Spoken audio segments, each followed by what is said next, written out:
El carnaval de Oruro no solamente es lucirse ese momento del sábado de peregrinación y no vivir toda la ritualidad que significa el carnaval de Oruro.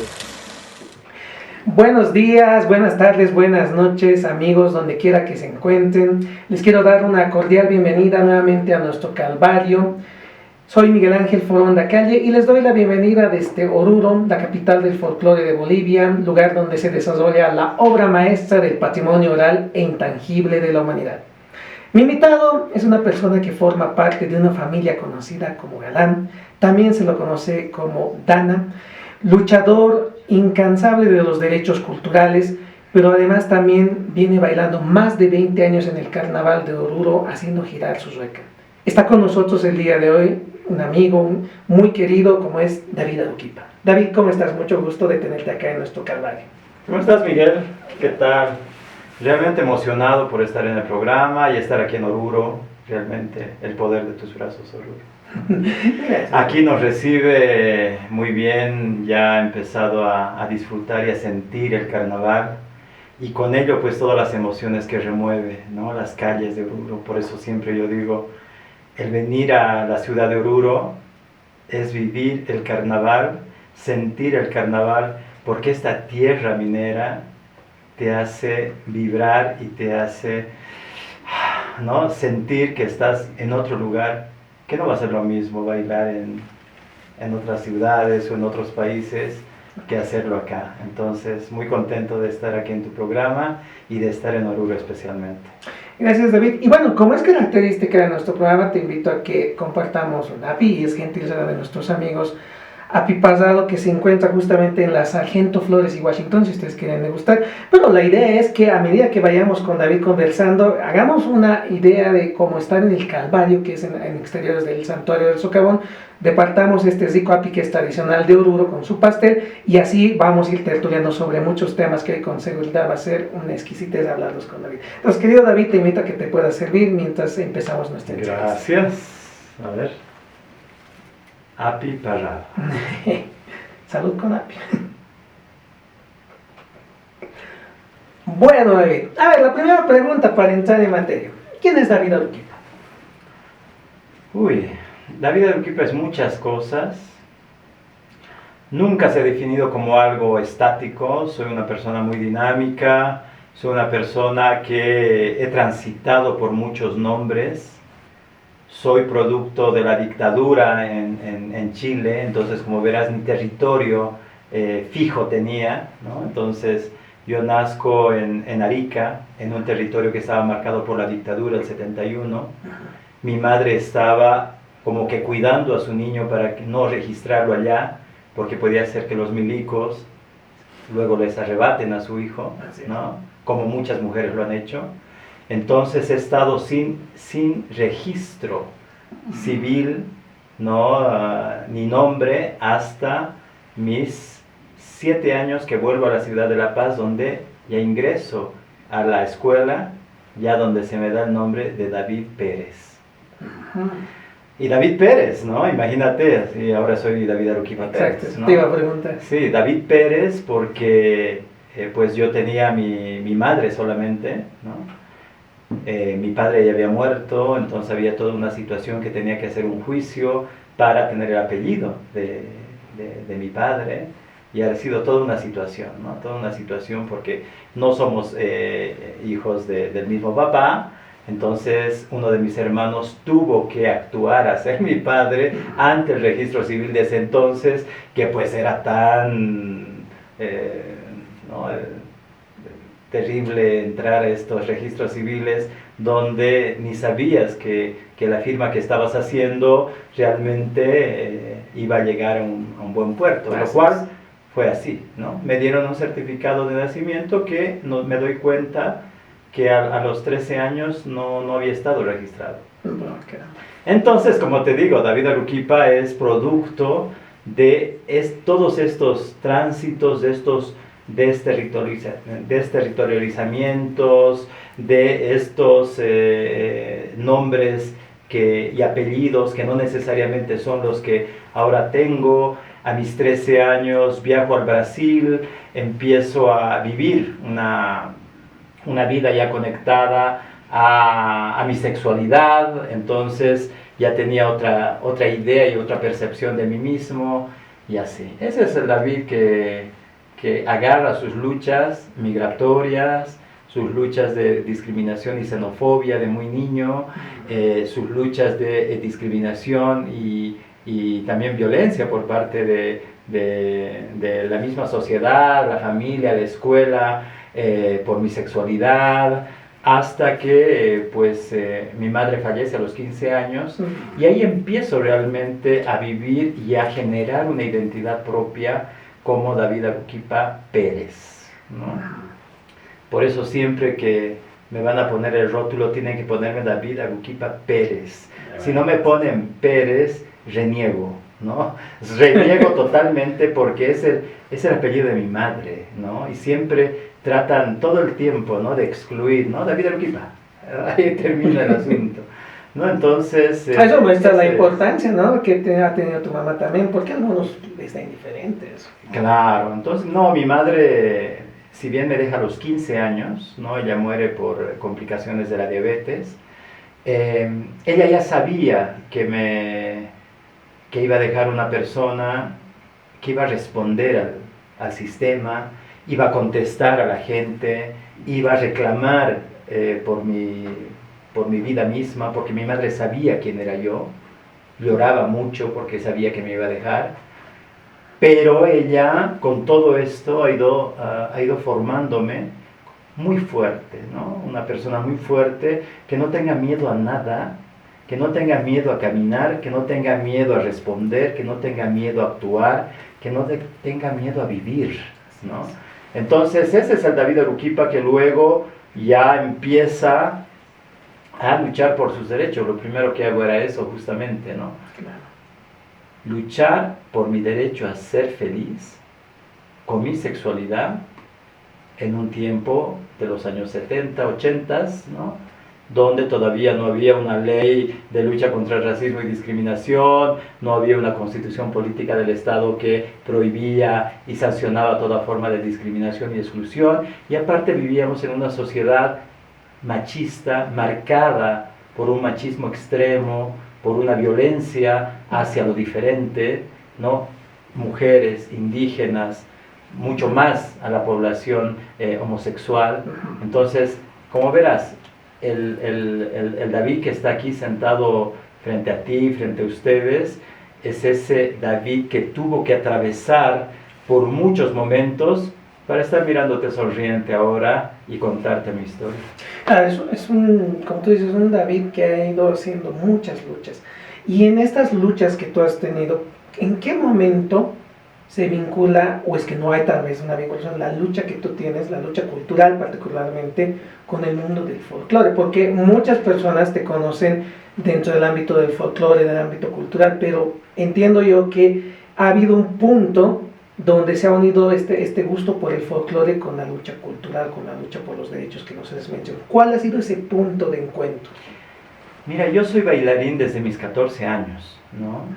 O sea, para mí el vivir, porque yo viví en la ciudad de La Paz, por Villa Victoria, ¿no?, que muchos han conocido como Villa Balazos, es una zona periférica de la ciudad de La Paz.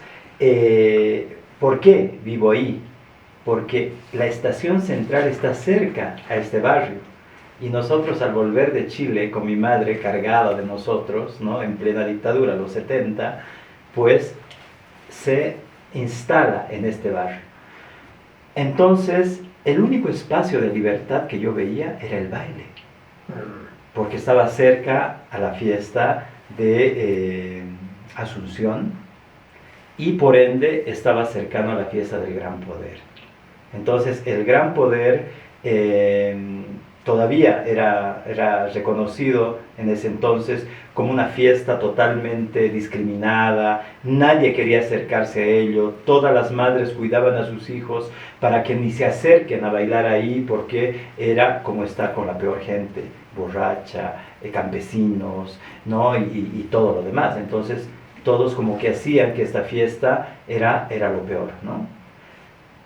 Ahí yo estaba estudiando y viene don Luis Calderón, ¿no? Que era uno de los dirigentes del Gran Poder en ese momento, cuando yo tengo 14 años más o menos, o 15, y empieza a ver a los, en una hora cívica, y empieza a ver a los bailarines, obviamente, ¿no? Quienes lo hacen mejor, quienes tienen más gracia y todo aquello. Y en esa hora cívica a mí me toca bailar, ¿no? Yo recuerdo de Yungueñito, ¿no? Con una trenza atrás y bailando y moviendo. Entonces, el profesor de educación física luego viene y separa a 5 chicos y dice: ustedes han sido elegidos para ser parte del Ballet Bolivia Andina de Luis Calderón. Ahí empieza mi gusto por la cultura popular y también por las opresiones que se vivían en ese momento. Como te digo, era malo bailar en la calle, ¿ya? Todavía bailar en escenario, en el ballet, ¿no? Como el Ballet Bolivia Andina. Y ahí empiezo a viajar a Perú, Argentina, a otros lados. Yo a mis 17 años ya había recorrido parte, ¿no? de los países cercanos, llevando el folclore, ¿no? Llevando Bolivia. 25 danzas hacíamos en una presentación en los distintos lugares que viajábamos: Antofagasta, Chucuito, Puno y otros, ¿no? Y ahí entrará seguramente a hablar sobre cómo, ¿no? Entonces muchas de estas danzas se llegan a ser apropiadas por los peruanos, que obviamente nosotros, como éramos discriminados en la ciudad de La Paz, no podíamos bailar en muchos lugares. Eran en estos otros lugares del Perú, Chile, Argentina, donde te recibían así como si fueses un ídolo. Mi primer autógrafo que he dado era a mis 16 años, chiquillo, ¿no? En una entrada, bailando de caporal, en estas entradas que se hacían en Ilave, en Puno, en Juliaca y en estos lugares, ¿no? Como verás, entonces, mucho de lo que ahora se está discutiendo, ¿no? Por este manoseo también de apropiación cultural que se da, yo lo he vivido desde mi adolescencia, porque yo he sido parte, ¿no? De llevar esas danzas, y nuestro director, Luis Calderón, sin afán, ¿no? Sin afán de pensar o reflexionar lo que estaba sucediendo en ese momento, pues era como que tenemos que mostrar nuestro folclore al mundo. Claro, y la idea era, nadie en ese momento tal vez pensó cómo estamos teniendo la situación internacional, ¿no? Que esos conflictos de expropiación, más bien, como tú dices, era una idea de llevar para que se conozca. ¿Quién hubiera pensado que luego esto se iba a instalar en los lugares? Exacto, que iba a seducir, ¿no? Iba a seducir al punto, es una seducción de quererse quedar con eso, diciendo que es suyo algo que no es suyo, ¿no? Claro, porque era impresionante, Miguel. Entraba caporales, era así luces, lujo, saltábamos jóvenes, saltábamos así una barbaridad, toda la gente quedaba enloquecida, aplaudían, y después entraba una danza rural peruana. Bueno, después entraba huacahuacas con una majestuosidad y no sé qué, y entraba otra danza de otra región indígena peruana. Después entraba así morenada, un escándalo por los trajes, y entraba otra danza peruana, rural. Entonces no había comparación alguna de la majestuosidad, ¿no? de lo que llevábamos, que aquí no se apreciaba, en La Paz no se apreciaba en ese momento, pero allá éramos así realmente ídolos. Estrellas. Claro. ¿No? Y ahora, David, para cerrar esta parte, y para entrar más a lo que nos trae acá, ¿qué momento David Arequipa se vincula con el carnaval? ¿O qué es lo que le lleva a vincularse? De manera breve, porque luego ya lo vamos a ir desarrollando con más detalle, con seguridad. Bueno, en una línea de tiempo muy rápida, 14 años, empiezo a bailar en ballet folclóricos, ¿no? A mis 19 años entro al Ballet Folclórico Nacional por un tiempo, donde ya sale esta expectativa de la danza, ¿no? La danza popular, realmente nos lleva así a las venas más profundas de nuestro país, de nuestras ciudades. Empieza mi activismo como familia Galán por los derechos sexuales, ya era mi vida misma, y a mis 30 años, 28 años, ¿no? Porque ya son 22 años que bailo acá, 28 años que el Carnaval de Oruro, yo nunca había llegado aquí al Carnaval de Oruro. A los 28 años llega una invitación de parte de Carlos Parra, que es orureño, y dice, nos están invitando a bailar de guapuris. No, le están invitando a bailar de guapuri, porque era un guapuri, ¿verdad? Sí. Entonces él dice, yo no voy a bailar si no es con ustedes, con la familia Galán.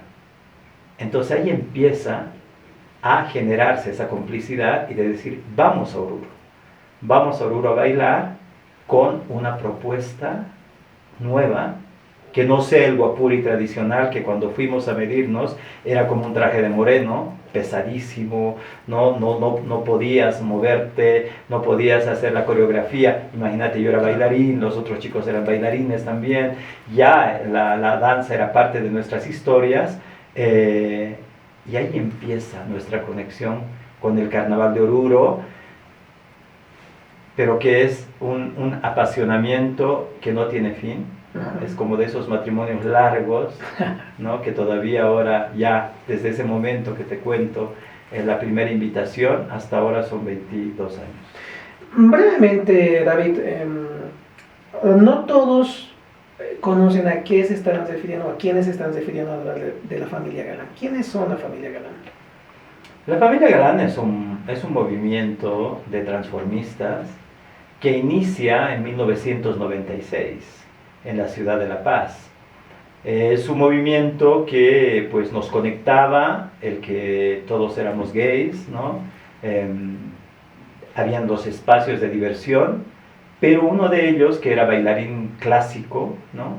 del Ministerio de Culturas, del ballet oficial, que se llama Marcos Salgueiro, él crea, ¿no? el apellido Galán.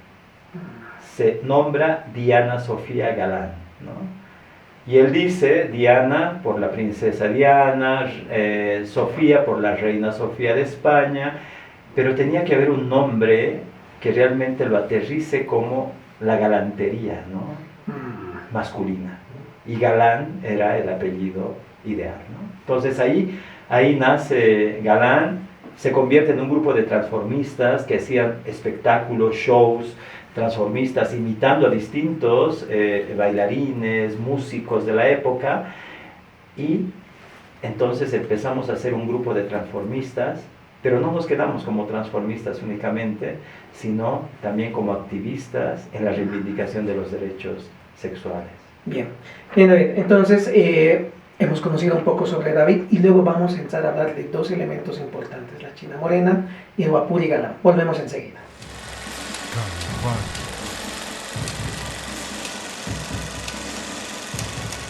Bien, retornamos con nuestro invitado David Aroquipa. Ahora vamos a entrar a hablar de algunos temas mucho más específicos sobre el tema de su trayectoria y su vida vinculada al folclore. Pero sin duda van a ir saliendo muchos elementos importantes porque, como David ya nos ha contado, es una vida constante de luchas, y pues David, el momento que tú quieras realmente es muy lindo ir conociendo anécdotas, porque yo pienso, como tú planteas que ha sido tu vida, es también motivacional en el sentido de decir que esto es una constante de luchas, hay que saber salir adelante, ¿no? Ahora, en este proceso, ¿qué te dice o qué te llama a hablar de la China Morena? Justamente mi encuentro con Oruro, ¿no? Justamente cuando llego a Oruro y empezamos a interpretar el guapuri, que para entonces no era guapuri Galán, sino era el guapuri de la familia Galán, así era, ¿no? Entonces empieza a haber la primera, no negación, pero sí un cuestionamiento hacia nuestro traje y hacia la tergiversación. Ahí empieza ya a ingresar el tema de la tergiversación por parte del directorio de la ACFO, ¿no? De ese entonces, estoy hablando del 2001. Del 2002 en este caso, ¿no? Porque el 2001 ensayamos ya desde noviembre para el carnaval del 2002. Entonces ahí empezamos a reflexionar internamente y decimos, si no nos dejan bailar en el carnaval de Oruro, igual estos trajes los vamos a lucir y vamos, porque ya sabíamos ganar cámara para entonces, ¿no? Porque con la familia Galán, desde el 96 ganábamos cámara cuando queríamos, íbamos a entrevistas y a todo aquello, entonces sabíamos cómo ingresar a los medios de comunicación y decimos, si no nos dejan bailar, igual vamos a ganar cámara, igual nos vamos a mostrar. Entonces llega el carnaval y nos dicen, no, es que el traje realmente, recién hemos sido declarados el 18 de mayo, no ha sido la declaración de obra maestra del patrimonio oral intangible de la humanidad, y no podemos tergiversar muchas cosas, porque había como un miedo, ¿no? Un miedo de que una vez declarado, tiene que ser como que la fiesta estática, no puede haber ningún tipo de cambio, sino más bien recuperación de todo, ¿no? Entonces hay una situación así como un terror, un pánico, ¿no? Entonces ahí yo recuerdo que le decimos al directivo, toda fiesta se alimenta de la gente, y la gente es la que acepta o rechaza. Sabemos que la tribuna te puede sacar del carnaval, o la tribuna puede abrazarte y bailar contigo, ¿no? Entonces dejemos que la gente decida. Si realmente vamos a sentir abucheos, nos salimos. Pero si la gente le gusta nuestra propuesta, pues entonces continuamos. Entonces ese era el trato, el primer trato. Empezamos con el carnaval y empezamos a gritar, no sabíamos si era abucheo o eran gritos, ¿no? De las graderías de las 6 de agosto, hasta ahora recuerdo porque es el recuerdo más hermoso, maravilloso que tengo. Estamos ingresando ya toda la parte de las graderías y empiezan a gritarnos y a reconocernos, porque ya nos habían visto en medios de comunicación de La Paz y no sabíamos la cantidad de gente que llegaba de La Paz a Oruro para disfrutar del carnaval. Claro. Familia Galán, Dana, Pared, hola, y toda la gente desesperada en querer saludarnos y bravo, bravo, bravo, y nosotros movíamos más el cuerpo, bailábamos más, la sonrisa, las cámaras nos empezaban a seguir y ya no bailamos, levitamos en el aire por tanto aplauso, tanta algarabía de la gente, tantos gritos. Entonces ya habíamos llegado al socavón, ¿no? A la iglesia del socavón, y la Virgencita nos estaba recibiendo. Era el primer encuentro con la Virgen, el primer enamoramiento con la Virgen y la primera sensación de vivir el carnaval de Oruro como ese año lo he vivido. Te estoy hablando ahora en primera persona, como lo he vivido, ¿no? Porque realmente ha sido tan emocionante que ningún carnaval del mundo podría cambiar que yo vaya a dejar el carnaval de Oruro. Entonces ha sido el amor a primera vista en ese momento. Entonces, obviamente que ahí empieza ya a surgir nuevamente las discriminaciones, ¿no? De decir, no, ya este año pasó, pero al año igual, ¿no ven? Nos volvían a reclamar, sí, siguen tergiversando el traje, no van a poder bailar. Otra vez bailábamos, y otra vez bailábamos, y ya era como el 6º año. Pero y ahora Que habíamos bailado. 21, 22 años. 22 años. Entonces ya era el 6º año, entonces ya teníamos como una historia, ya nuestros trajes como Guapuri Galán, porque ahí sí ya empieza a llamarnos Guapuri Galán, porque ya Guapuri de la familia Galán ya era muy largo para la gente, que nos gritaban Guapuri Galán. Entonces la gente nos ha bautizado como Guapuri Galán. La gente nos ha dado ese nombre, el pueblo nos ha dado ese nombre. Y lo que el pueblo te da es lo que el pueblo va a continuar y va a reclamar. Claro. También su presencia, ¿no? Entonces, por eso yo digo, es el carnaval de Oruro, es la gente del carnaval de Oruro la que reclama nuestra presencia, porque ellos han querido que bailemos, ellos han querido que nos llamemos como Guapuris Galán, y ellos han hecho que hasta este momento sigamos trabajando. Y ahí entra nuestro encuentro con la China Morena, Porque un 2009 ya la gente ya empezaba a acercarse, ¿no? Ya no era simplemente de las graderías, sino ya tenían más confianza. Y cuando hay más confianza, entonces ya quieren abrazarte, a besarte, no quieren sacarse fotos contigo, las cámaras no paraban del flash, de marcar y de tener ese momento contigo, ¿no? Entonces, ahí una señora nos dice, ¿cómo los ama la gente? Ustedes nos recuerdan a Ofelia, nos recuerdan a Barbarella, nos recuerdan a la Liz. Así las querían, así la gente saltaba.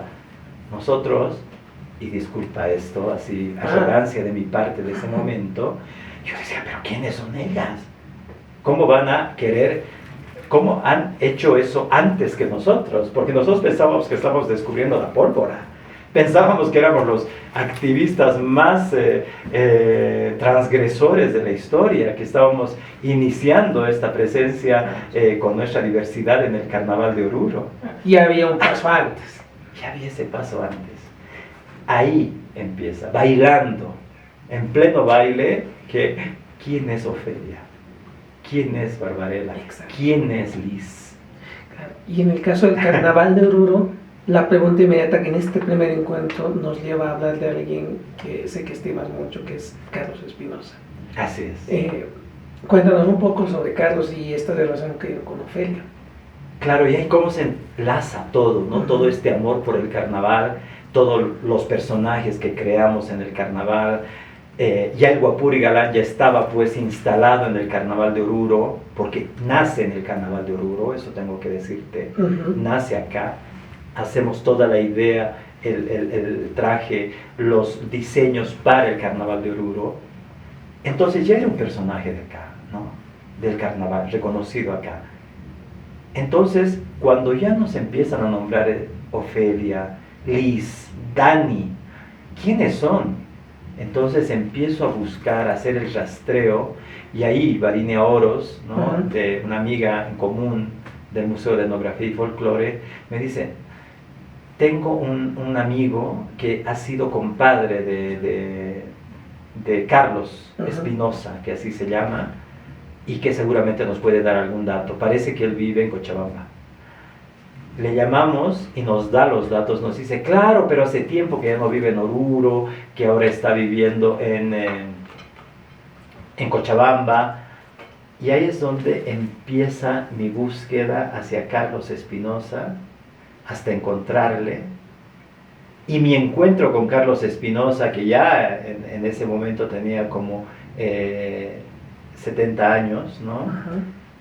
Y ya mi encuentro con él es diferente, porque él ya había escuchado hablar de mí en el Carnaval de Oruro, ya nos había reconocido como Guapuris Galán, y el decirle, yo soy, ¿no?, uno de los Guapuris Galán, bailo en el Carnaval de Oruro, y quiero conocerte, deseo conocerte, ha sido el enganche y el encuentro entre folcloristas en distintas épocas. Y entre personas que habíamos estado transgrediendo también de alguna manera, porque en su tiempo transgredió con el traje, ¿no?, a dar un traje renovado, como el que vamos a hablar de la figura, ¿no?, y el Guapuri Galán era otra propuesta muy interesante que nos conectaba a esa historia. Pero hay un pie de página, David, hablamos de transgresión, ¿no? ¿Cómo entendemos que en una fiesta puede entrar la idea de transgresión? Porque la idea normal y recurrente es que la fiesta, en nuestro caso, es patronal, una ocasión. ¿Cómo encaja esto de, digamos, generar una revolución? Porque eso a veces, tal vez a muchas personas no les cuadra la idea de fiesta con revolución, digamos, o transgresión. Es que yo creo que ahí son elementos de espiritualidad y fe, pero también de esta conquista del espacio, del territorio, para que esa fe no se te sea arrebatada. Entonces, eso es lo transgresor y lo político. Yo creo que tanto el Carnaval de Oruro ha peleado también desde una lucha de clases ¿no? Porque también era discriminado, era como una fiesta de indios y qué sé yo, de comerciantes, ¿no? De cocaleros, ¿no? De matarifes, ¿no? A que han tenido que, pues, ganar estos espacios territoriales, culturales, para que su fe a la mamita del socavón no le sea arrebatada, ¿no? Ahí yo creo que hay una conexión muy, muy interesante entre esta situación. Yo con mi diversidad tengo que llegar, y tu negación me va a hacer más fuerte, más bien, para llegar a ese sentimiento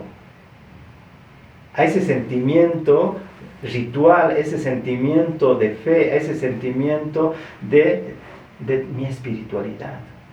Y eso no lo voy a negociar. ¿Quieres negarme a bailar?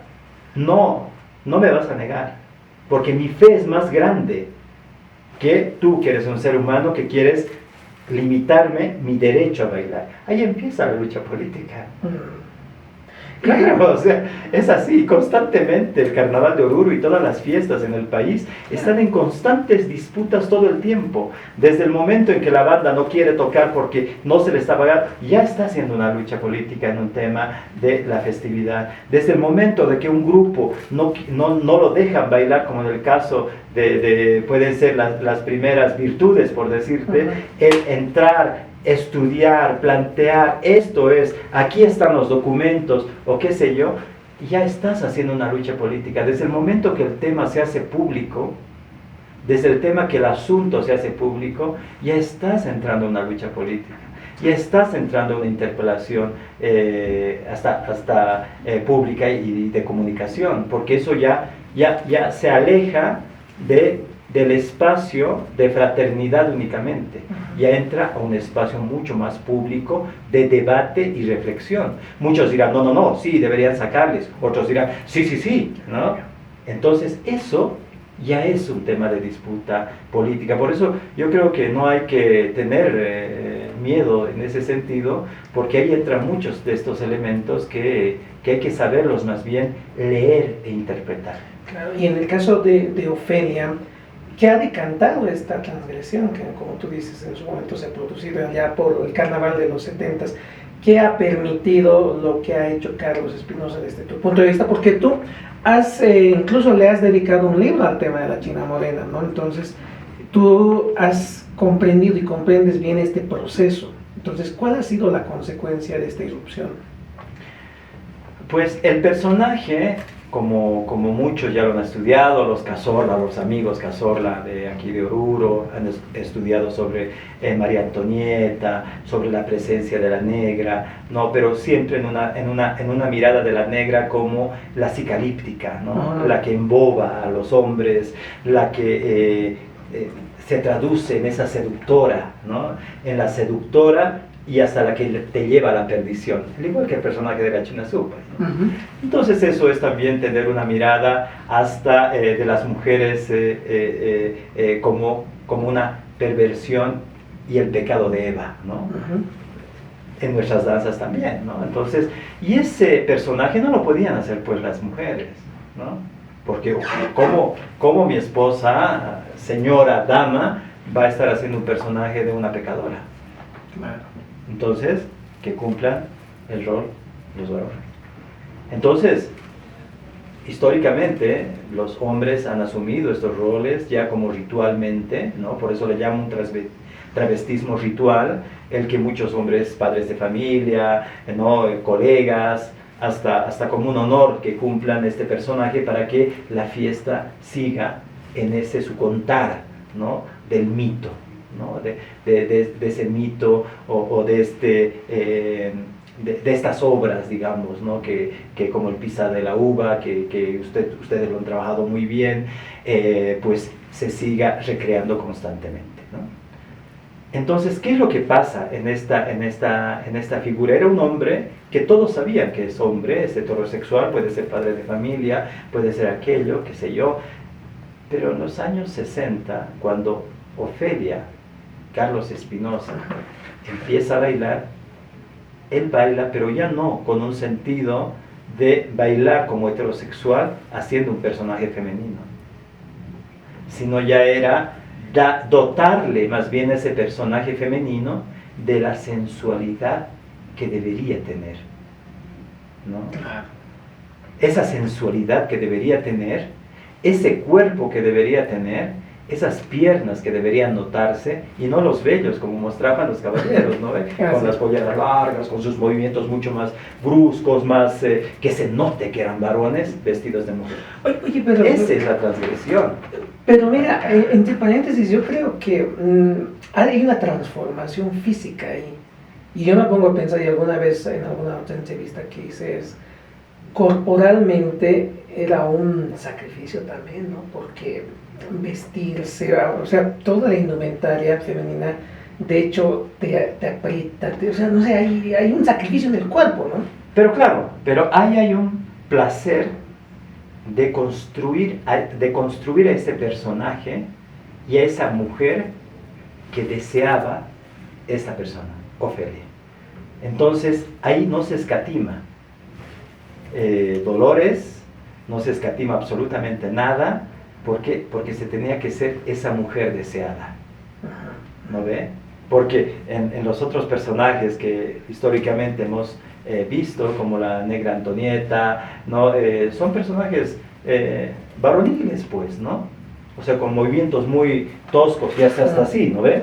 ¿No? Entonces, hasta la misma pose, la misma, el que las mismas pantorrillas sean roscas, que se noten los vellos, así, eso me parece súper lindo, ¿no? Porque hasta ahora hay estos personajes, pero tienen que notarse, ¿no? Que son varones. Pero ellos se ponen medias de red, se tornean las piernas, te hacen realmente esa Eva seductora en este personaje. Entonces ya no es el mismo personaje, ¿no? Aunque puede haber una interpretación de parte de la negra, pero ya no era ese personaje, era ya la figura que se convierte en este otro personaje seductor con otras características. Bien, hacemos un pequeño corte mientras le invito a David que también se sirva rápido y le estoy ahí explotando para que hable y volvemos a seguir hablando de la China Morena y también de Guapuri. Enseguida retornamos.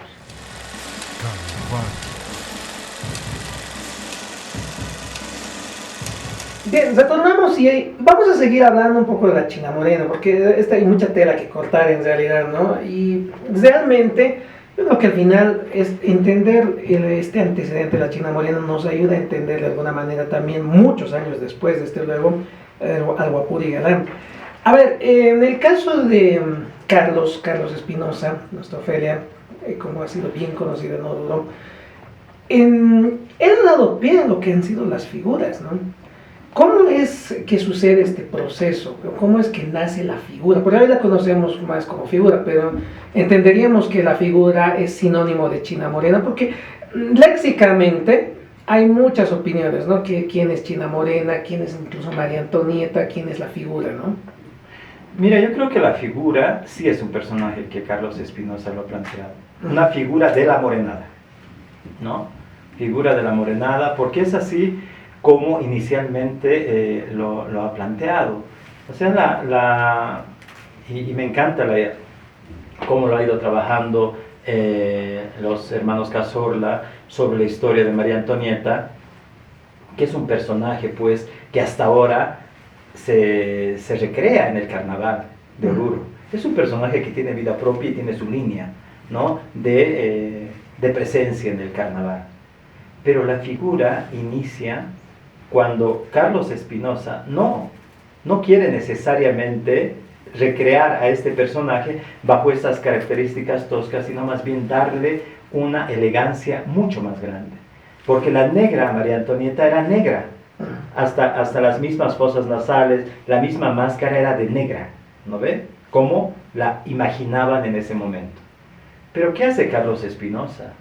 En la entrevista que seguramente te dio, bueno, pero yo refresco un poco, él dice, yo no era esa negra, yo era la figura, el traje mucho más elevado, ¿no? hasta encima de la rodilla, la cintura totalmente, ¿no? con una corsé que hasta le sangraba la piel, para que pueda notarse busto, para que puedan verse esas mangas largas, ¿no? Con esos volados largos que también emulen, ¿no? Hasta las alas de mariposa. Y con esa máscara, pero él dice, la máscara me lo hizo don Pánfilo y me la hizo de careta de ángel, con la nariz finita, con los labios así lindos, porque yo era como un ángel, era la figura, ¿no? La figura. Entonces, se aleja. Se marca una diferencia, ¿no? Claro.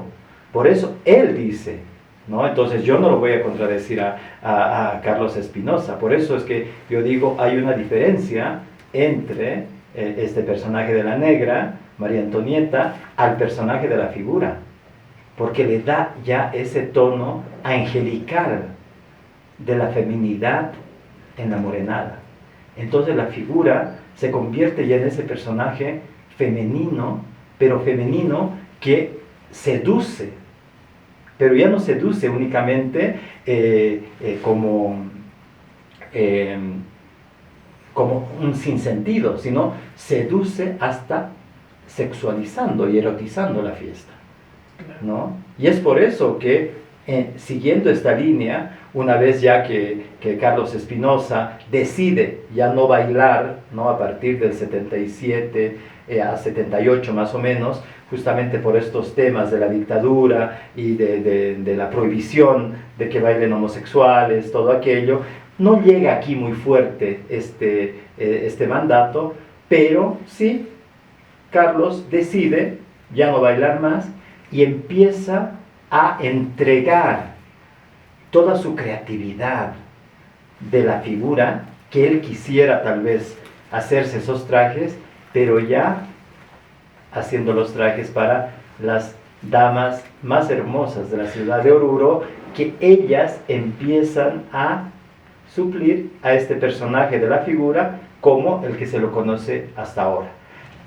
Él dice, empezaron dos a bailar delante de los morenos, como ellas bailaban, ella con Liz, empezaban dos, después empezaron tres, después fueron cuatro y ahora son creo que 12, ¿no? Figuras que hacen líneas de figuras en la morenada. Entonces, yo creo que ahí son los temas que marcan a través de los testimonios que nos están contando, ¿no? Carlos Espinosa. Y yo creo que el valor que tiene Carlos Espinosa en ese sentido es justamente la creación de ese personaje, si no, no hubiese habido. Claro, en realidad, y eso es lo que te quería decir, haciendo eco de tus palabras, lo que Carlos ha hecho al decidir dejar de bailar es, qué sé yo, no sé si el ejemplo es el mejor, pero es como agarrar arcilla como los artistas y empezar a sacar lo que tenía en la cabeza y esculpir como veía el personaje que inicialmente le estaba tomando. Y de ahí es que él se involucra, o ya estaba creo involucrado, ¿no? Con el tema de la moda, pero él empieza a diseñar por muy buenos años los trajes de las figuras. Así es, y hay unos trajes impresionantes que ahora justamente, ¿no? Él tiene un amor propio, así, un amor de inicio, de nacimiento con la Morenada Central, y en estos 100 años él está permitiendo que se vea, ¿no? Estos trajes y la creación que hizo tanto para la Morenada Central, como para la Mejillones, como para la Norte, como para las otras morenadas, ¿no? Que también la Ferrari especialmente, ¿no? Donde ya las figuras ya empiezan a tener la marca Carlos Espinosa. Y esto también entra en la coreografía. Totalmente. Esos movimientos, esa coreografía, cómo bailaba Carlos Espinosa. Yo no sé si has visto la película Chuquiago, hay que verla, la película Chuquiago, cuando va al Gran Poder Carlos Espinosa con Dani, justamente, y ahí puedes ver realmente la majestuosidad del baile, de la danza, ¿no? Porque no es baile, es danza, ¿no? Porque para Carlos Espinosa y para muchos de nosotros es danza, ¿no? Porque realmente es ceremonial, es ritual. Claro. ¿No? Y en esta línea del tiempo, ¿qué momento Carlos deja de usar la máscara? Porque había un periodo en el cual se caracterizaba por llevar la máscara, pero asumo o entiendo yo, y que tú tienes la respuesta tal vez porque has estudiado esto, ¿qué momento se deja de usar la máscara y si esta decisión obedece a un tema que va mucho más allá de lo estético? Bueno, Carlos siempre ha usado máscara el sábado de carnaval. Siempre. Ha sido como la marca de Carlos Espinosa utilizar el sábado de carnaval porque es el sábado de peregrinación. Es a la mamita, ¿no? Entonces es lo mejor. Entonces todas las fotografías de Carlos Espinosa en sábado la vamos a ver con máscara. Pero su compañera Liz, ¿no?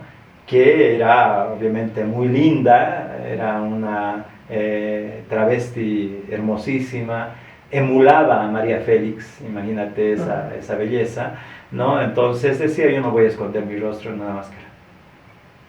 Entonces, tú bailas con máscara, pero yo bailo sin máscara. Y el domingo de carnaval bailamos sin máscara. Es ahí que empieza a destapar, ¿no?, el uso de la máscara por Carlos Espinosa, y muchas de las fotografías que vemos en la misma prensa de esos años, del 75 especialmente, que para mí, por la connotación de la foto, es del domingo de carnaval, donde dice, no podía faltar la figura de Carlos Espinosa para engrandecer, ¿no?, la morenada central en el carnaval vernacular, ¿no? Entonces, eso te lleva, ¿no?, a ver cómo ya la presencia también de Carlos Espinosa con la máscara, pero también sacándose de ella, estaba ya pues posicionando, ¿no?, tanto una lucha por la sexualidad, que puede ser de él o del entorno de sus compañeras, pero ya estaba iniciando una lucha de la visibilidad pública y política de su diversidad, ¿no? Entonces por eso hay doble aplauso y triple aplauso por todo lo que ha ido haciendo y dejando, ¿no?, Carlos Espinosa. Claro, y ahora hay una cuestión, si bien hablamos de Ofelia Norudo, y brevemente me gustaría que nos viéramos que teníamos su parque en la ciudad de La Paz, ¿no es cierto? Un poco si nos puedes comentar sobre si en algún momento se han relacionado que estamos hablando de Ofelia y de Barbarella. Bueno, yo creo que Barbarella ha sido otro personaje, pero altamente transgresor, Barbarella, ¿no? Altamente transgresor, justamente por vivir en La Paz, ¿no? Porque Oruro es una tierra de folclore, es una tierra de cultura, es una tierra que vivimos por ella, ¿no? Pero La Paz en esos momentos no era gran poder, así, ¿no? No, sino el gran poder era más bien la válvula de escape de las opresiones que se vivían en La Paz, ¿no? Entonces Barbarella, ¿no?, tenía otra forma de resistencia, de vida ante la policía, ante la sociedad, ante la dictadura misma, porque esos años surge. Pero ya viendo a Ofelia en el carnaval de Oruro, cómo la querían, la respetaban, la amaban, entonces empieza a generar este personaje, pero ahí sí, totalmente transgresor, con pelucas amarillas, rosadas, con canelones, con pelos largos, ¿no?, que parecían la Amy Winehouse, ¿no?, así una rockera. Entonces era esa estética, ¿no?, que ya la propuesta que Carlos Espinosa había hecho, así muy bellamente planteada para el carnaval de Oruro, ya lo llevan al gran poder, pero ya con una fuerza mucho más de transgresión, que aquí estamos. O sea, a ver, temporalmente, Carlos fue primero. Carlos fue primero. Obviamente, el 64 empieza Carlos. La primera fotografía de Carlos, y que él recuerda en la memoria, y que hemos encontrado la fotografía con fecha, es del 64, cuando él baila de negrita, no es el 68, como él imaginaba, ¿no? Entonces es el 64, en 1964, que baila en Los Negritos del Pagador. Y de Los Negritos del Pagador ya empieza a bailar la morenada a partir de 1969, que es la primera fotografía que se tiene. Morenada Central. En Morenada Central, sí, en la Central. ¿Y Barbarella cuándo empieza? El 72, 73. O sea, primero ven a Carlos Espinosa en Oruro para atreverse luego ya a hacer como un regimiento de chinas travestis, Ajá. que es distinto. Y que en La Paz tuvo un interesante incidente con Banzer, ¿no? Totalmente, ¿no? O sea, en La Paz ha llegado mucho más lejos, ¿no? Porque Barbarella, con toda esa arrogancia, con toda esa interpelación al poder y con ese no esconderse, pues obviamente tenía que enfrentarse al poder, tenía que interpelar al poder directamente. Estaban en dictadura. En 1971 había sido presa en su coronación Barbarella, entonces tenía rabia. Un 15 de febrero de 1971 ha sido presa, no ha dejado la policía que coronen a Barbarella en su fiesta social particular. Irrumpen esa fiesta, comandando obviamente por la dictadura que luego ya a poco tiempo se da, irrumpen, las llevan presas a todas, entonces tenía esa bronca contenida, ¿no? Claro.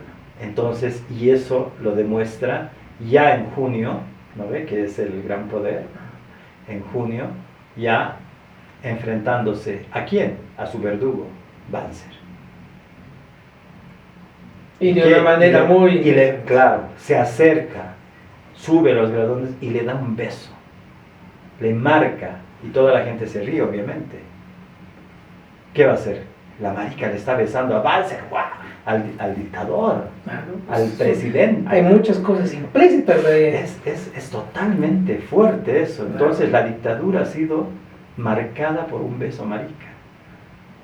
Entonces, a perseguirlas a las maricas, ¿no? A dejar que no bailen más en ninguna fiesta. Eso tiene consecuencias. Claro. Como tú dices, eso también le motivó a Carlos tal vez de dejarle bailar. Yo creo que sí, por no entrar ya a una discusión, porque Oruro obviamente vivía, respetaba el carnaval y no iba a enfrentarse a un poder estatal, policial, ¿no? Porque eso sí era entrar a otros espacios. Yo creo que empieza a ceder Carlos para que las mujeres empiecen a tomar la posta como la vemos hasta ahora en el carnaval. Claro. Bien, pases a este bloque y a la última pregunta, David. ¿Tú has tenido oportunidad de bailar también de China Morena? ¿Te has dado ese gusto en el tiempo, en todo este tiempo que has ido investigando y que participando de diferentes festividades? Sí, claro. El 2012, cuando publicamos el libro. Ya. El libro La China Morena ha sido presentado en el MUSEF a vista de 1.600 ojos, 800 personas. No había espacio que ingrese al Museo de Etnografía y Folclore. Ha sido uno de los eventos más importantes. Ahí estuvo Carlos Espinosa, estuvo Ninón, que es otra de las chinas morenas, estuvo Candy, estuvo Diega, y estuvieron así distintos personajes, y la comunidad homosexual de ese entonces empieza a utilizar los trajes antiguos de muchas de estas chinas para hacer una fiesta en la presentación del libro de la China Morena. Entonces, ahí no me he visto, ¿no? Yeah. Pero digo, vamos a hacer una presentación del libro La China Morena en el Gran Poder. Yeah. Entonces, en vez del cetro, era el libro, donde no había, o sea, un presidente, un vicepresidente, un gobernador, un alcalde, no van a ir a nuestra presentación del libro de la China Morena. Entonces hagamos una presentación públicamente para entregarles el libro en el palco de honor. ¿A quién le entregaron? Al Revilla, que era alcalde de ese momento, al Linera, ¿no? que en ese momento estaba como vicepresidente, al gobernador. Entregamos a todas las autoridades máximas y nos sacamos fotos con todos entregándoles el libro. Esta es la presentación de la historia que debe ser contada. Y nosotras de China Morena. una historia de realmente lucha política, como nos cuenta David, en todos los sentidos y con altos simbolismos en diferentes actos, como te caracteriza de hecho, ¿no, David? Bien, cerramos esta parte y luego volvemos ahora sí a hablar del Wapuri Galán para ya de a poquito acercarnos al final de nuestra entrevista. Volvemos enseguida.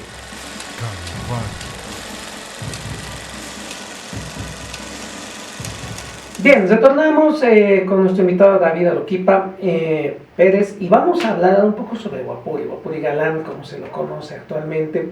Ya de hecho David nos ha ido anticipando algunos elementos sobre él, ¿no? Y cómo hay esa relación con la China Morena, que le hemos dedicado muy buenos minutos, pero considero que vale la pena porque es importante resaltar cómo es que nace la figura, también todo lo que hoy conocemos en la danza de la morena.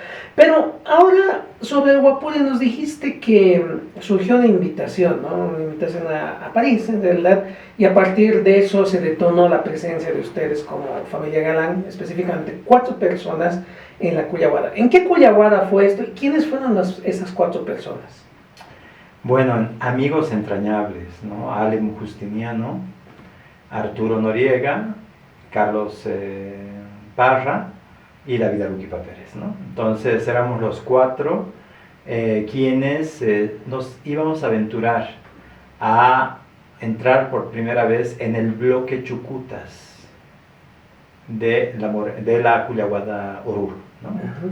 Entonces la Cuyaguada Oruro ha sido desde un inicio la fraternidad que nos acogió, y el bloque Chucutas, que era el bloque de La Paz, ¿no? en un momento, pero después el bloque Chucutas, que empieza ya a recrear este personaje constantemente, ¿no? Entonces, el primer traje ha sido una creación colectiva muy, muy linda, muy impresionante, elementos que Carlos Parra incorpora, como el torero de Juan Gabriel, ya los diseños que él decía, porque ya estaba un poco inmerso también en hacer bordado, entonces nosotros, cada uno ha hecho su traje. O sea, esa es la gracia del primer traje, que cada uno ha ido poniéndole aguja, hilo a cada canutillo que tiene ese primer traje. Por eso el primer traje que tengo del Wapuri Galán para mí es el más hermoso, y después que se asemeja al primero. Ah, sí. Sí, son estos mismos colores, es negro con perlas, ¿no? Entonces, ese primer traje trae toda esa historia, pero una historia también de complicidad, ¿no? De afecto en la familia Galán, de muchas charlas, muchas discusiones, noches íntegras. Teníamos que terminar el traje en una semana. Yeah. Incorporaciones de nuestras familias que empiezan a hacer una cosa y otra cosa, ¿no? La familia de Carlos nos hace unos gorritos, mi pareja interviene en hacer otras cosas, en ayudarme en otras, la música interviene ahí, empezamos no solamente a pensar en el traje del Wapuri que íbamos a lucir en el carnaval, sino también ya en nuestros proyectos como familia Galán. Uh-huh. Ahí surge la obra de teatro Memorias de Catherine, exposiciones de fotografías, documentales. Se ha inspirado a estas cosas. Ha inspirado mucho, porque estábamos en momentos de creación. Por eso yo digo, si tú no eres simplemente un bailarín y haces, te involucras con tu traje, realmente las cosas que puedes hacer. Oye, pero David, una cuestión, o sea, y muchos dirán, ¿qué tiene que ver Juan Gabriel con esto? Y no va a faltar esa voz que dice, no es tergiversación. ¿Cómo lo entendemos? Bueno, o sea, yo creo que no es tergiversación en el mismo sentido de que el torero, ¿no? El torero es un traje colonial, pues, ¿no? Y muchas de nuestras danzas usan toreros. El mismo Wapuri es un torero, ¿no? Entonces simplemente, tal vez lo que vemos es el traje de torero en el cuerpo de Juan Gabriel, si quieres verlo, ¿no? Eso ha sido la inspiración para los colores y para el diseño del torero hasta donde quisiéramos tener, ¿no? Entonces hubiese sido cualquier torero, pero ha sido esta este concierto en el Palacio de Bellas Artes, Ujú. ¿no? Con ese traje negro donde están Sí, sí, sí. con esos canutillos así cayendo, ¿no? ¿Has visto? Es precioso ese traje, entonces ha sido la inspiración. Pero no podemos negar que hay influencia externa, ¿no? En algún momento Siempre. tú comentabas esto en los trajes, el diseño de los botapiés, todo aquello que no es necesariamente propio de la cultura nuestra, pero ahí ves cómo hay una plasticidad también en el hecho folclórico. Es que claro, Miguel, o sea, tú me vas a decir cuál es el traje realmente original. Ujú. ¿Cuál? ¿El del año pasado? ¿El del 1920? ¿El de 1930? ¿Cuál es el original? O sea, nos vamos alimentando de la vida temporal y de los hechos temporales que nos sucedan en el tiempo. O sea, y las influencias, pues las influencias son sociales, las influencias son estéticas, las influencias son políticas, las influencias son de renovación constante. Es por eso que hasta 1960 puedes ver unos trajes de una manera distinta, pero ya en los años 70, cuando ya la lucha empieza a hacerse, la revolución sexual, ¿por qué hay trajes de mini polleras? No es porque se le ha ocurrido a nuestras compañeras bolivianas o orureñas, no. Claro. Eso es una influencia de la época de los años 70, cuando hay la revolución sexual y las minifaldas era un sinónimo de resistencia de las mujeres y de visibilidad y exigibilidad de su derecho. Claro, ahí hablamos, por ejemplo, Pero claro, por ejemplo, se habla de este tipo de patrimonio pues como patrimonio vivo, ¿no? Porque no lo puedes mantener estático en un momento. fosilizado. Exacto, como o una pieza de museo. Pero ahí me aprovecho para, y ya me adelanto alguna pregunta, ahí surge el debate de siempre, del debate de innovación versus lo tradicional. ¿Qué opinas tú de eso? Pues mi primer traje, tal vez te podría decir que era el traje tradicional. Ese es el tradicional, el primer traje, porque era el primer traje que se estaba creando. Claro. Y a ese traje se ha ido, ¿no?, transformando sin perder los elementos de este primer traje, ni del traje histórico tradicional, ¿no?, del guapuri, elementos como el sombrero, como la máscara de tres caras, como la rueca, como las charreteras. Tú ves eso en todos los trajes y ya identificas con la cuyaguada. El momento que no bailes con estos elementos, ya no vas a identificar qué es la cuyaguada. Entonces ahí sí te digo, compañero, o sea, busca otra agrupación, otra fraternidad que estás bailando. ¿No ve?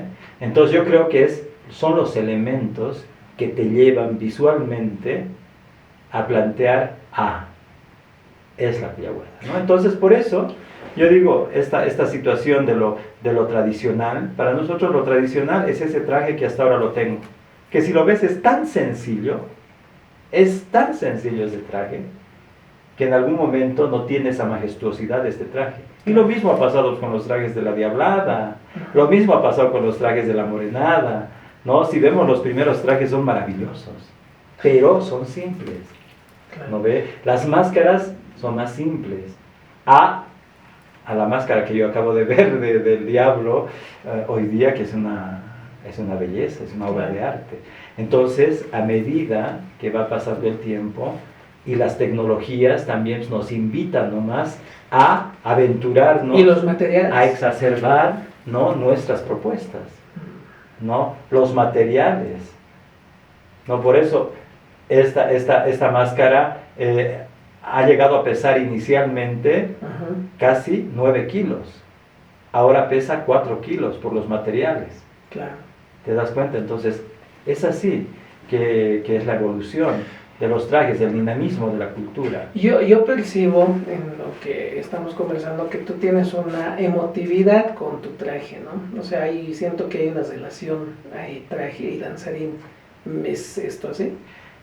Absolutamente. Por eso yo coincido totalmente en las reflexiones que Varini Oros plantea respecto a los trajes, que en sí mismo llegan a ser unas huacas, unas deidades, ¿no?, que tienen energía, porque las usas, ¿no? El momento que las usas, parecería que el traje se apodera de tu cuerpo y tú bailas con esa situación, es como el danzante, ¿no ve? Te pones el traje del danzante y puedes bailar hasta morir, dice, ¿no ve? En este caso, entonces, pero yo siento que este traje, al tenerlo ahí, al chalearle, al darle mi amor, al ponerle unas perlas más, al sangrar por ponerme esta charretera aquí, que muchas veces he sangrado, ya lleva mi energía, ya tiene energía en sí mismo, ¿no? Ya es un traje cargado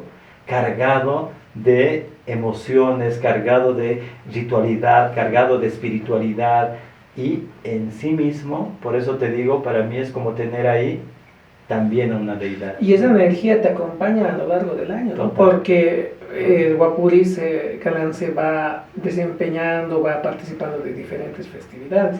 En todo caso, ¿el traje lo estrenas para el Carnaval de Oruro o claro, cómo es? No, es el carnaval. Uh-huh. Es el Carnaval de Oruro. Sí. Es a la Virgencita que hacemos el traje, y de ahí ya empieza a visitar, así como toda deidad, el traje empieza a visitar distintas festividades. Por eso también no vamos a decir que el traje nace aquí y muere aquí, no. O sea, porque así es nuestra ritualidad y así son nuestras fiestas, ¿no? Tú estás en esta fiesta, inicias en esta fiesta todo el ciclo anual de fiestas que hay en el año.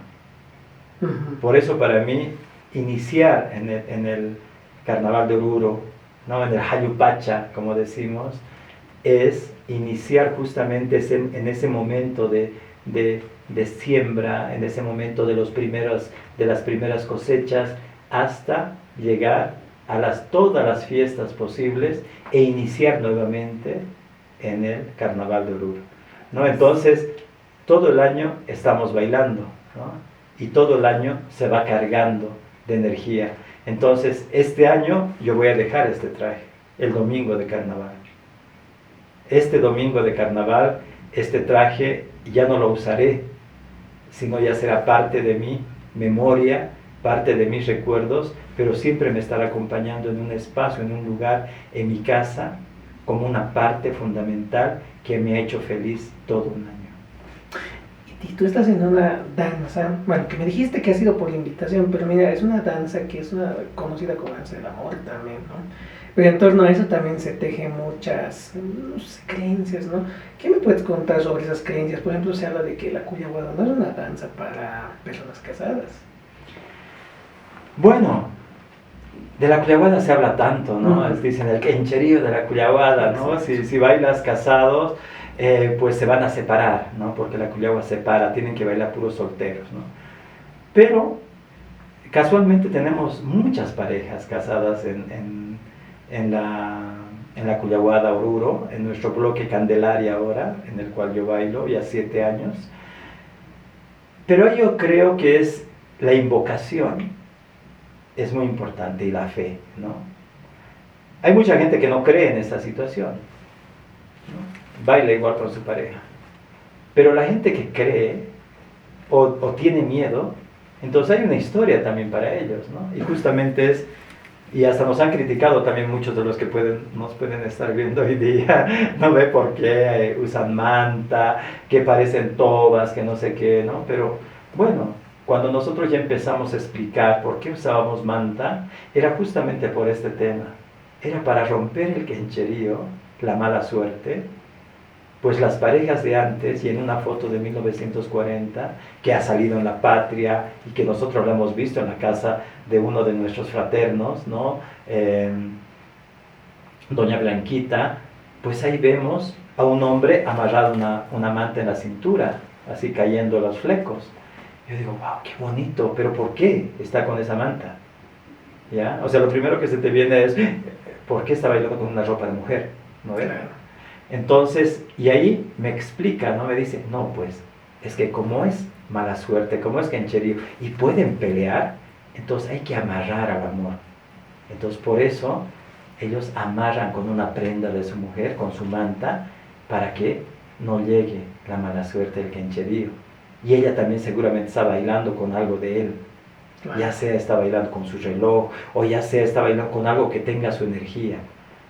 Y ese quencherío, o sea, esa mala suerte, no llegue a afectar a la pareja, porque ellos están haciendo así como una invocación a que eso no suceda al amarrarse, ¿no? La prenda de la otra, ¿no? Entonces, wow, ¿no? Qué cosa más linda. Entonces, es por eso que nosotros bailamos con manta en la cintura, que lo hemos hecho así como un poco de corsé, ¿no? Por esta situación. Y yo digo, pues somos los guardianes del amor. Qué bueno, qué bueno. Bueno, ya para hacer esta parte ya entramos luego a la recta final. Hay algo bien interesante y que no te percibí en tus palabras a lo largo de la entrevista. Has hablado de la Virgencita. No sé si es posible entrar un poco más de lo que ya hemos hecho a ese espacio de intimidad y si nos puedes contar si has recibido algún milagro de la Virgen, le has pedido algo. ¿Cómo es tu relación con la Virgen? Mira, por mi resistencia y también por mi lucha por los derechos sexuales, inicialmente yo tenía mucho recelo con la religión católica, Ya. ¿no? Pero ahí, analizando y reflexionando esta situación, una cosa es la estructura, que puede ser muy conservadora, la estructura eclesiástica, los curas, ¿no? Los padres, qué sé yo, esa misma estructura eclesial muy vertical, que puede decir esto es pecado, esto no. O sea, ¿quiénes son? ¿No? Pero al final la espiritualidad, la religión misma, se crea de otra manera, ¿no? Y esta se hace en comunidad. Y es por eso que a mí la Virgencita del Socavón ha sido la que ha iniciado mi nuevo inicio de bailar Huapuri hasta ahora, desde hace 7 años atrás. Porque el 2017 yo ya estaba despidiéndome de la Cuyaguada Oruro, porque en toda historia de afectos hay pues rupturas, Claro. ¿no? Hay ruptura con mi anterior bloque, con los chucutas. Entonces yo digo, bueno, entonces ahí terminó mi ciclo. Ya no puedo continuar más, ya no voy a bailar más. Entonces decido salirme de la Cuyaguada Oruro, pero ahí como todas las historias también corren por las calles, me invitan a bailar a otra fraternidad, ¿no? ¿Cuál es la otra fraternidad? En Oruro de Cuyaguada, Quirquinchos, ¿no? Entonces como que había un inicio de querer solicitar bailar allá, pero ahí llegan los rumores a la presidenta, que en paz descanse, Mariana Echenique, falleció ella el año pasado. Llegan los rumores de que yo me estoy yendo a otra fraternidad. Y es ahí donde me dice, tú no puedes irte, me llama, no puedes irte, tú ya eres Cuyaguada Oruro, ese personaje es de la Cuyaguada Oruro. Entonces ahí me dice, más bien te doy la oportunidad de que armes otro bloque, pero tienes que tener como mínimo 30 personas, porque a una semana iba a ser el primer convite, el 6 de noviembre, que justamente nace el bloque Candelaria. ¿Y por qué Candelaria? Porque una amiga y unos amigos llegan con la Virgencita de la Candelaria a mi casa a decirme, todo va a ir bien. La Virgencita va a querer que armemos nuestro bloque. Entonces todo el éxito del bloque Candelaria está atribuido a la gracia de la mamita del Socavón, a nuestra mamita de la Candelaria. Qué linda historia, sí, hay muchas otras más. Bueno, hemos conocido de David hasta ahora de China Morena, hemos hablado de Huapuri Galán, y bueno, cesamos esta parte y entramos ya a la última parte para hacer algunas reflexiones finales y acabar una entrevista que personalmente me está gustando y espero que a ustedes también. Volvemos enseguida.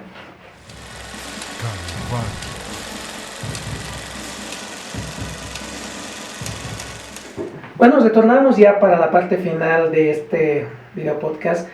Y bueno, yo quisiera preguntarte, David, ya son más de 20 años que estás bailando. Entonces ya tienes toda una vida hecha, por así decirlo, en el Carnaval de Oruro, has pasado diferentes momentos, nos has contado que ha habido esa hermosa sensación que has contado cuando has bailado también por primera vez. ¿Cómo y cuánto ha cambiado el Carnaval de Oruro? Yo los primeros años que viví el Carnaval de Oruro lo veía más cercano a la gente, ¿no? Más cercano al pueblo, más abrazos, más encuentro. Ahora lo veo cada vez más alejado, ¿no? Como que más turístico, ¿no? Y creo que eso es lindo, pero creo que siempre los equilibrios son muy importantes. Reflexionar sobre hacia dónde está yendo el Carnaval de Oruro, ¿no? Porque no puede perder esa energía vital que es el pueblo orureño inicialmente, y también eso hay que respetarlo, ¿no? Yo creo que ha transformado bastante el carnaval, y esperemos que así sea mucho más atractivo y más conectado, sí, con la gente, ¿no? Porque es una de las pocas fiestas que realmente no es un espectáculo para otros, sino es una fiesta ritual para nosotros mismos. Claro, claro. Esta es la pregunta que muchos nos hacemos. ¿Has pensado en tu caso algún momento dejar la Sueca? ¿Qué tendría que pasar para que David diga hasta aquí llegué? No he pensado hasta ahora, no lo pienso, porque siempre que me hacen esa pregunta yo digo, bueno, esta rueca va a tener que ser bastón hasta que yo deje de bailar, porque es mi derecho, ¿no? Si dejara de bailar, yo creo que sería muy duro venir a ver únicamente el carnaval. Yo creo que me alejaría un poco, ¿no? Me alejaría. Si tuviera que dejarlo, ya no vendría mucho a ver, porque sería muy duro para mí el ver un carnaval en el que yo no esté. A no ser que el Guapuri Galán esté constantemente renovado, haya otros personajes que sigan esta línea, que me permitan, así como Carlos Espinosa alguna vez dijo, que me permita verme en ellos y disfrutar mediante ellos lo que yo en este momento puedo hacerlo sentado. Pero, David, yo creo, me corrige si me equivoco, el Guapuri Galán, como se lo conoce ahora, de alguna manera siento que se ha empezado a extender en otras cuyaguadas, en otras festividades, es decir, ya al igual que con la figura, de a poco se está viendo, no es solamente ya la familia Galán, digamos, ¿no? Como fue en un inicio, o esto no es así. Es así, ¿no? Hay bastantes grupos en distintas fraternidades, ¿no? Y en distintas fiestas. Yo creo que eso es muy bueno. A mucha gente no conozco, ¿no? Pero yo te digo en el sentido de tener una relación afectiva con los guapuris, o sea, de transmitirles el dance, de transmitirles lo que yo siento, porque yo no sé cómo bailan ellos o hacia qué bailan ellos, ¿no? Entonces sé que pocos recuperan el traje, pero nada más, pero todo lo que yo te estoy contando que para mí implica, ¿no? El guapuri, no sé hasta qué punto lo viven como yo lo vivo, ¿no? Entonces, lo lindo, y tal vez creo que para muchos de los folcloristas que están viendo, es que tu legado pues se transmita de generación en generación, y que de alguna manera puedan revivir constantemente como un mito todo aquello que para ti significa el personaje.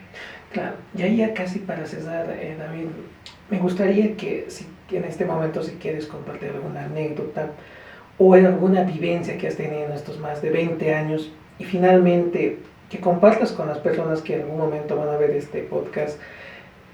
¿Qué les dices a las personas que en futuro van a formar parte del Carnaval de Oruro? ¿Cuál es el mensaje que tú darías?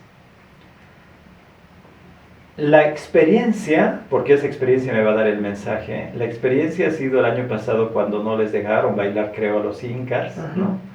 en el Carnaval de Oruro, y a mí obviamente me llovían las entrevistas para que yo dé mi posición al respecto, porque justamente decían que era discriminación por su orientación sexual e identidad de género. Esa fue la experiencia, ¿no? Y ahí yo digo, y con eso también recomiendo a la gente que va a bailar en el Carnaval de Oruro, el Carnaval de Oruro no solamente es el sábado de peregrinación, no solamente es lucirse ese momento del sábado de peregrinación y no vivir toda la ritualidad que significa el Carnaval de Oruro, lo que estamos contando acá, ese año íntegro de emociones, de reuniones, de ver el color del traje, de sentir los encuentros, de hacer las novenas, de hacer las serenatas a la Virgen, de encontrarse para compartir un plato de comida, de llevar y hacer las veladas en Oruro, en La Paz, de estar constantemente recreando en otras fiestas esa magia que en Oruro se vive. Eso es ser parte del carnaval, ¿no? Entonces, persona que me puede decir, no me he dejado bailar el sábado de carnaval, o sea, qué bien, hermano, ¿no? Porque realmente vivir el carnaval es otra cosa, ¿no? Entonces, por eso yo creo que las personas que quieran bailar, ¿no? Danzar en Oruro, realmente entiendan que hay una serie de situaciones, compromisos, emociones, fe, relaciones de comunidad, relaciones de afectos que debes cumplir para que realmente el sábado de peregrinación sepa tan dulce como nos sabe a algunos. Bien, David, gracias. Ahí lo tienen, David Urquipa, una persona que vive el Carnaval de Oruro, que se ha encontrado con muchas, yo diría, sorpresas al conocer el Carnaval de Oruro. Ha creado esto que hoy se conoce como el Guapuri Galán, junto a otras personas más de la familia Galán. Vive, como ustedes lo están viendo, con esa emoción lo que es la ritualidad del Carnaval de Oruro y esa invitación a formar parte de esas constantes actividades y de hecho ser parte de la historia del Carnaval de Oruro con los hechos que nos han ido narrando, además de haber escrito parte de esta historia al entrevistar, al investigar a la figura a China Morena. Creo que nos dice mucho de él. Yo digo que al igual que todos nuestros invitados, David es un tesoro humano vivo, que es una categoría en la cual se menciona en UNESCO, a través de su voz podemos recoger mucho de la historia y de las tradiciones de este carnaval. Querido David, muchas gracias por estar con nosotros y pues gracias por aportar a la obra maestra. No, gracias a ti y viva el carnaval, obra maestra del patrimonio oral e intangible de la humanidad. Que viva el carnaval y como siempre una conversa muy exquisita con nuestro amigo David y les invitamos a una próxima sesión de nuestro Calvario. Hasta la próxima y no se olviden que esta es la riqueza de nuestra obra maestra. Hasta la próxima.